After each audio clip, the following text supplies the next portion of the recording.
সন্ত্রাসীদের হাত থেকে রক্ষা করেছি, একবার নয় বহুবার। এটা আমাদের রক্তের সাথে মিশে আছে।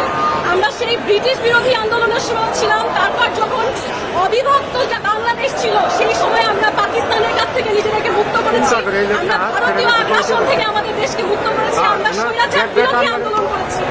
এখন এই 2025 সালে কেন বলা হবে যে সৌদি আরবের কোন এক প্রভাবশালী ব্যক্তির ইশারাতে আমার দেশের ন্যায় বিচার বন্ধ হয়ে থাকবে? এটা তো হতে পারে না। এবং সেই ব্যক্তিকে আমি রিজেক্ট করেছি, রিজেক্ট।